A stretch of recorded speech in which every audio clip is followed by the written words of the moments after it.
I'm sure you've heard the news, but not like this. Get ready to dive into what's happening in the world of MMA. We're your go-to spot for fight night predictions, fighter interviews, and all the behind-the-scenes action you crave. And now, the moment you've all been waiting for. Give it up for your host, the one and only Panda. What's up, everybody? Daddy from PandaMMANews. And we got Big Sloppy. That was actually perfect. All right, guys. Big coffee, guys. You guys know and love it. So by the time you guys are listening to this, it will be Saturday. We haven't decided the time yet, but you'll fucking figure it out. Today, it's not a full podcast. We're just going to be doing a interview with Devon Jackson. He is a up-and-coming pro. He trains with Ali Pellegrini and Brent Campbell out of Washington. So, I mean, that's pretty much it. The man's always training. And also, on top of that, I don't know if you got these vibes talking to him, but you reminded me of Mighty Mouse quite a bit. Yeah, no, I definitely got that vibe from him, for sure. Yeah, he's got a Mighty Mouse vibe for sure. But, all right, guys, let's just jump on this interview and make sure to follow, subscribe, like, or we will fist your moms. All right. What you guys been up to today? Man, just waiting to do these interviews, man. We've been waiting to talk to you for a hot minute, you know. Chopping at the bit, man. Yeah, true. Did you guys catch the Contender Series earlier today? Yeah, I actually got done watching it right before we had our first interview. They were pretty good. That first fight was brutal. What was it, like a fake knee to a hook? Yeah. And the homie just got annihilated. The homie just went to sleep. Yeah, that was some brutal shit, man. I love the Contender Series. This is my favorite show. No, I'm glad it's back. It's nice. But yeah, so I guess we'll just jump right into this. So you're on the same team with Ali Pellegrini, right? Yes. Congratulations to her. Shout out on her pro debut, getting that dub. Yeah, she looked good, man. She looked really good. I tuned in live. I was really impressed. It was just impressive to see someone making a pro debut just dominate someone who's had two pro fights already. No, she put on an excellent performance, showing her well-roundedness from wrestling to her striking. She loves striking, but she really wanted to showcase her wrestling, and she really did that. Yeah, she used her distance really well, and she using her. She's so tall, man, and she just used that length to her advantage and kept her at bay. It was perfect. It was sick. True. Imagine fighting with her all the time. I got to get in on the inside. Hey, man, at our Muay Thai gym, we got there used to be a girl that trained there, and she was similar height, but she would crack you like it was a dude cracking you. So every time you got close, you're like, wait a minute, are we sparring or are we fighting right now? Oh, that's for sure. If you don't have your chin chucked, she's gonna snap your head back. That's for sure. Yeah. But okay, well, let's just jump into this. So I guess my first question is, can you tell us how you got started in MMA and what inspired you to pursue a career in the sport? I come from a wrestling background. I get this question all the time. I guess not. I didn't fall in. I just kind of fell into wrestling or into MMA. The wrestling, I thought I was just gonna go use it to get to college and then probably go coach wrestling like at high school and whatnot. But for me, I just kind of club wrestling. I had a gym that had Muay Thai and Jiu-Jitsu, and one and the same. I just started taking one class after the other, and they had a smoker fight one time. And what really got me was during that performance, I didn't even get to perform. I didn't get to fight. My fight got scratched. So then it really lit a fire in myself. And yeah, after I finished up college, I made it a goal of mine that I would put in the time, put in the work, and get a fight as soon as I could and push the agenda. And I actually did really well. That's awesome, man. And so let's see. I think I saw that you just fought what on A1 it was on combat. Uriah favorite A1. Yeah, I took. So you came all the way down to Sacramento? Yeah, I took that on short notice because my original opponent on peak fell through. Snap. Well, we're out of Stockton. That's why I was shocked to see A1 right there. Nope, I was right in your guys' backyard. Yes, you were. We should have just done this in person, man. That would have been nice. Yeah, that was a cool opportunity. The fight didn't go my way, but like I said, it was kind of short notice, and he went in there with the game plan, and he followed suit. I needed to adjust mine mid-fight and just lost a couple scrambles, and that's just kind of the way the cookie crumbles when you take it to a decision. Yeah, and that's no well, especially like you said, taking it on short notice. That's nothing to scoff at. That it's impressive to go to a decision on short notice against another man professional. was undefeated and had all finishes, and so I knew what I was getting myself into a little bit. I didn't expect the fight to be drawn out the way it was. So no, I don't think any fighter goes out there thinking that somebody's gonna try to stall out to a decision. Like I said, I rather go out on my shield. You guys put me out, you can try to submit me, but I did everything I could to try to keep it a close fight. But he wanted to hold on, and he held on to the decision. So yeah, I'm seeing here. It looks like you were scheduled to fight Austin Russell, and then that belt bout ended up canceling. Do you have anybody on the radar? Are you guys going to reschedule that, or? I'm waiting to hear back. My manager said he was trying to get me on an LFA card next month. So look forward to that. Anybody can get the smoke. What's up? Peak, Fury, give me a call. You guys know how to reach me. Reach my manager, Mercenary Combat Academy. But anybody on the radar, top 5, you're in Fury, Peak, run it. Because I keep having fights fall through, and I don't like it. Let's go, dude. It sounds like you're ready to call on a day's notice. Oh, man, I stay ready. As you see, I'm at the gym, y'all. I'm out of town at the gym. I just being inactive. That's why I took that fight on short notice. If I wouldn't have took that fight, it would have been sitting on a year. You can't be doing that. Whether win or lose, I need to go to battle, and I'm gonna go put my heart out into it. So, well, speaking of, since you're at the gym, can you just kind of run us through what your typical training day looks like? How do you balance different aspects of training, such as like striking, grappling, conditioning? Typically Mondays, Wednesdays, Fridays are your striking days, your Muay Thai, kickboxing. Those are also your sparring days. Monday we kind of do MMA sparring. You go to your takedowns, and then Fridays are more standing. And then your Tuesday, Thursdays, you're working on our grappling and fine-tuning our cage work. So, and then in between that, outside of the gym, your strength and conditioning. Okay, do you hit weights every day? Weights probably about 3 times a week. Okay. Cool. So I don't try to overdo it because I'm not trying to get all big and bulky. My weight class, you're trying to be a little bit more agile. Everybody's really quick, really fast, and so yeah, you just gotta stay a little bit limber. Yeah, I hear you there. Have you seen them flyweights? Shoot, that dude got knocked out in an instant. It was think he connected that thing out. Yeah, man. You're fighting at flyweight, right? Yes, sir. Yeah, so it's all nothing but speed. You don't want none of that muscle weighing you down. We watched a couple of your highlights, and I think the closest person I could relate your style to is almost like a DJ. I get that reference, and I appreciate it. Taking from like that last fight, going back to my foundation, my fundamentals, wrestler first, and so stay tuned. I've had my last couple opponents try to call me out on the wrestling, and if you guys have seen, I try to mix it up. I really fell in love with the striking part of the element of fighting, but I got to mix it up, stick with wrestling first, and then it will all come together. Oh man, hey, you're pretty young still. Are you and your team talking about? Have you guys figured out kind of a layout to? I'm assuming you have aspirations to make it into the UFC, right? Oh, sure. I've already beat a guy who's in the UFC, so still chasing that aspect. Had a couple shortcomings, but like I said, I just got to get back on a card. I'll get back into the win column, and then we'll take it from there. Yeah, man. What's nice about it is that my team's still kind of young. As you've seen, we got 2 pro debuts this year. We're 2 for 2. We should be having another amateur on our team going pro by the end of the year. And so I think as we transition into that next year, I think we'll be getting over a hump and continue to climb that mountain, Okay.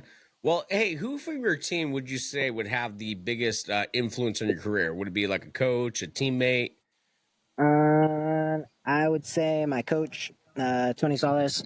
He's just created an opportunity environment for people to actually chase their dreams. So just opening the doors and allowing people in the community that want to chase that fight dream and allowing them to come in and work. That's what I have to say. After you kind of explaining where everybody's at with their careers in your gym, it kind of makes me realize you guys have the perfect dynamic, like the perfect environment for growth, because as you guys are all working up that ladder and you have people already up there, you're kind of pulling each other up. And do you kind of feel that? Does it rub off in the gym where you guys are all, you can feel kind of like that fight in everybody where you guys all see kind of like the light at the end of the tunnel where you're getting there and you guys are all sprinting to it? Yes, sir. And it's a group and a family motive. We all got a vision.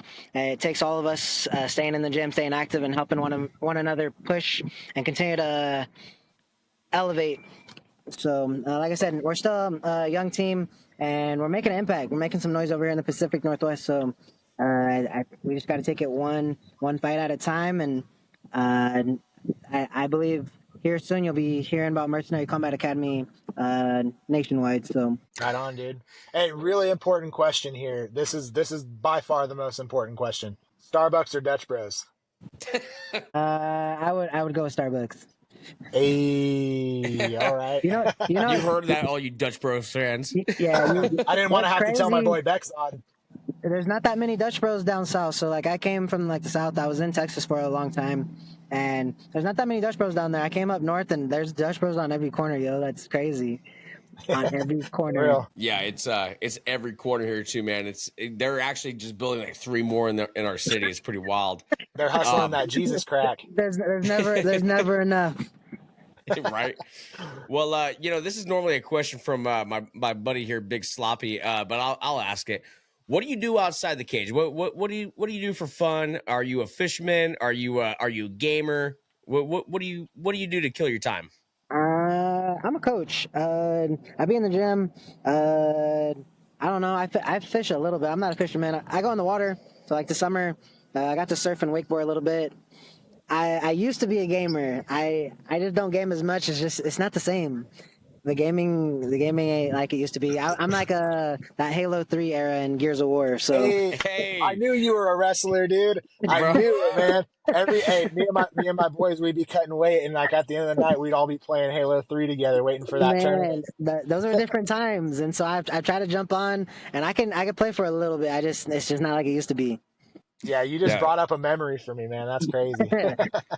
So I give kudos to Mighty Mouse out there. Shout out to Mighty Mouse. That man be playing. He's a real gamer. I'm not into it as much as I used to be. So it's your question, Big Sloppy.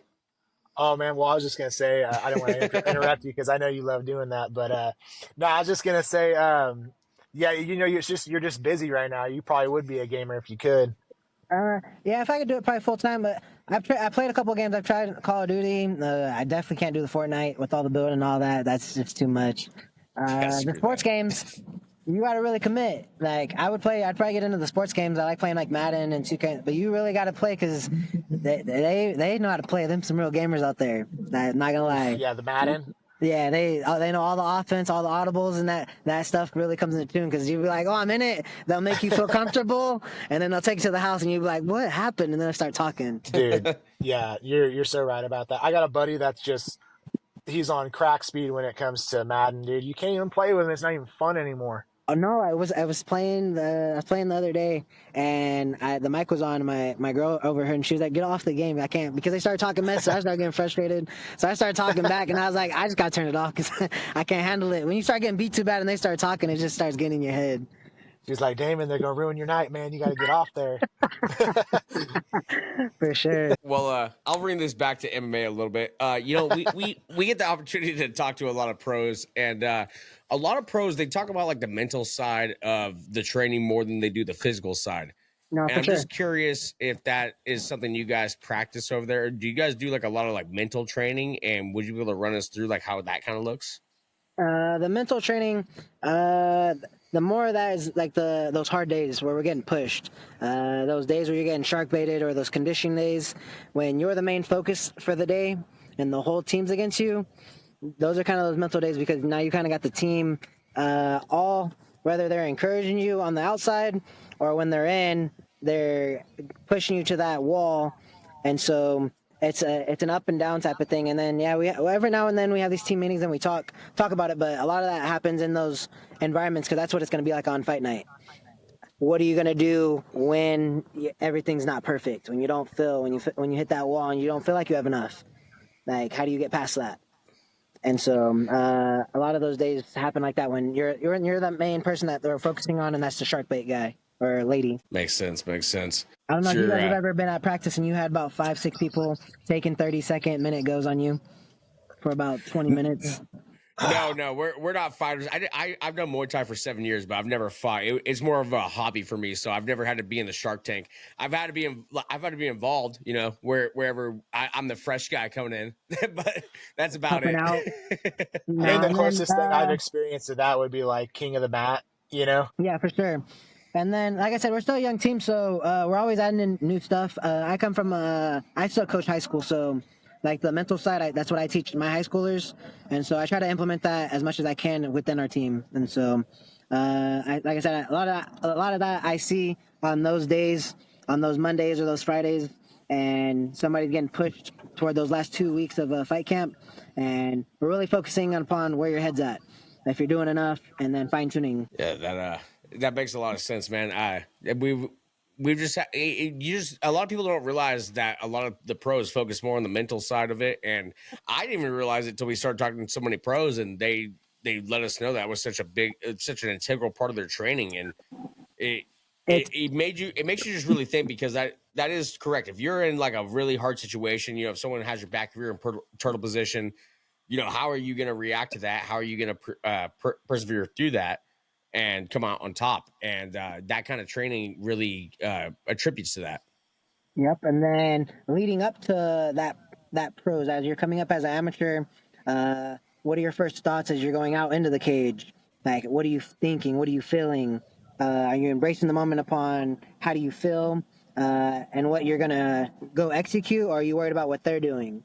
And so I think all that stuff as you're coming up just gets developed and then gets fine-tuned as you keep growing from amateur to pro. Okay. Well, hey, I think we'll end this on two things. For one, I want to know what is your walkout song? It always changes. So I like to keep it a little funky, a little groovy. I like to have the throwbacks, and yeah, you'll never know because I don't ever do like new songs. It's always something probably throwback. Are you like tied to Tuivasa, or are you walking to like Barbie Girl and whatnot? Nah. But if we wanted to go to a moment upon where something similar, I walked out to Baby Shark, my very first Muay Thai fight. That's hilarious, dude. I caught my coach so off guard. It was hilarious, but the kids loved it. It was for the kids. So he's getting ready. He's like, all right, we're about to put on that throwback shit. Oh, we were all serious. Zoned in, and then it came on. And then my coach was like, "What? I know you did not." And I was like, "Hey, bro, it already started. We got to go." He's going out the back. It led for a funny moment, and then ever since then, I'm always listening to upbeat music, something to kind of you can bounce your head to, move your feet to, and one of my favorite walkouts was when I walked out to Earth, Wind, and Fire. So yep, all right, that's a good one. All right, well, you got range. You know, before I end it here, I guess I'll ask first. Are you like a fan of the sport? Do you watch UFC cards and everything? Or are you more just a competitor? No, that's why I was asking you if you watched the Contender Series, because I was watching earlier today. Okay, so you're gonna watch 305 today or this weekend? Oh, for sure. I was saying, I got Adesanya taking the belt back, and then I got maybe later down the line, Strickland might take it away again. Strickland has an unorthodox style that he just kind of walks you down, and if you don't press him, he's going to take the fight from you. And I don't think he lost the belt in the first place. I think that UFC was just kind of tired of him having it. Yeah, I agree with that. I just don't know if he'll get that shot again, because they're talking about how the winner of Chimaev and Whitaker will get the shot. I think Dana just put a tweet out earlier today, though, saying that don't get it twisted. Strickland's on the radar. They just have to get this fight through. Oh, did he? Okay, I just heard Dricus say that they were. Well, obviously, Dricus the champion. Yeah, that's what he wants. He wants the easiest fight. Yeah. And so, I saw it somewhere on social media. Dana had posted saying that because the media was questioning him, unless it was fake news. But I saw it on social media, and that's where it came up. He was like, "No, Strickland's still the number one contender. So from this fight, he is supposed to be planned to be fighting whoever wins." Okay. Well, we know who you got for the main event. The main event, but and then you got that co-main event, KKK, the Kai. Hey, don't say that too much Yeah, on this my station, bad. dude. They're gonna Yeah, get the I wrong. know, that was all bad. You see my partner here. He already looks suspicious enough. He hasn't seen my scalp yet, brother. What are you doing? But all right, well, so we know you got Kai Kara friends. So let me run you through the rest of the card. Let me get your picks for the other 3 fights on the main card. So Li Jingliang versus Carlos Prates. Jingliang? Yeah. Okay, I agree with that. Tuivasa versus Rozenstruik. I would take Rozenstruik. Yeah. Especially because Tuivasa lately hasn't really looked himself. Gamrot versus Hooker. I think it'll be a close one. Hooker is unpredictable, so I'll go with Hooker. Okay. And I guess that you already gave us the picks on the other 2, so that ends it there. Yes, sir. See, I told you I'm in tune. I've actually started watching a little bit more. When it comes to like opponents, I've been trying to do a little bit better and watching a little bit more because it actually matters. Because you can kind of pick and choose, but a lot of the times when I go into a competition, I kind of just focus on what I'm good at, and it kind of helps me feel a little bit more at home. But since tuning in a little bit more, I've been able to pick different styles, which I've been able to implement when I'm at practice and stuff, and I can read it when I'm watching other people move like that. Okay, well, you're 125 and you're a wrestler, so I guess I'll just throw a wild ball at you. This is the first fight in the early prelims. Stewart Nicoll versus Jesús Aguilar. Wait, one more time. Stewart Nicoll versus Jesús Aguilar. Stewart Nicoll. He's kind of like a Australian Khabib. Okay. I think I know what you're talking about. I would go with him. He's making his debut. We just had him on our show about a month ago, and since it's your weight class, I figured I'd kind of get your pick on it. I didn't know if you actually if you had seen any footage of Stewart Nicoll or not. I have not actually. Oh, okay, yeah. So I did. I seen on his thing, on his profile. I tried to look him up, and he didn't have no picture. So yeah, I guess it is his debut. So that actually rang a bell because earlier I was trying to figure out who he was. Yeah, he's a badass, a really cool guy. Yeah, I just figured because it's 125, we'd get your pick on that too. But not bad. I would go with that if I would have known he was a wrestler. So like I said, I actually was trying to look him up earlier today, and I was like, why does he not have a photo on there on his his Tap MMA or whatever it was? There was no picture. So then I looked up his opponent. I didn't look up him because I couldn't find any info. Yeah, Jesús Aguilar. He has I don't know if it was a contender series. He had a iconic knockout. It was like an overhand right, and he just dropped this guy, just complete night. It went pretty viral. But I'm gonna have to go back and check that. I was looking at he got on the contenders, and then he's like four fights into the UFC. 3 fights in the UFC? I think Jesús is about 3 or 4 fights in. Yep. Okay, yeah. So that sounds about right. That's what I looked up earlier today. So. Yep. Well, you got any other questions, Big Slop? No, man, dude. I just appreciate you hopping on with us, Damon. I know you're probably cooled down now, and I'm sure that sweat dried up, huh? Yeah, I was actually waiting for the training partner that just got here. He got to a late practice. He has a boxing fight this weekend, so I'll get back on the mat and get in about another 45 minutes of work with him since he just showed up. Damn, you are ready to go anytime. Yeah, it's like I said, I want to give it a go. Like I said, I've beaten somebody who's in the UFC. My past has been a little bit harder. Most of the guys that are undefeated, what I've learned, they kind of pick and choose their path a little bit more than others.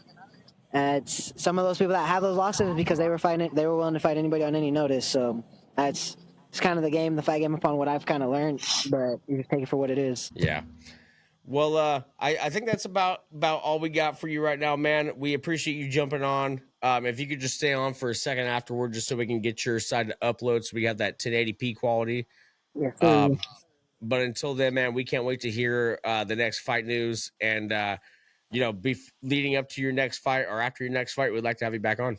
I would greatly appreciate the opportunity, and yeah, I'll shoot you guys a fight date as soon as it comes through. Sounds good, brother. We appreciate your time.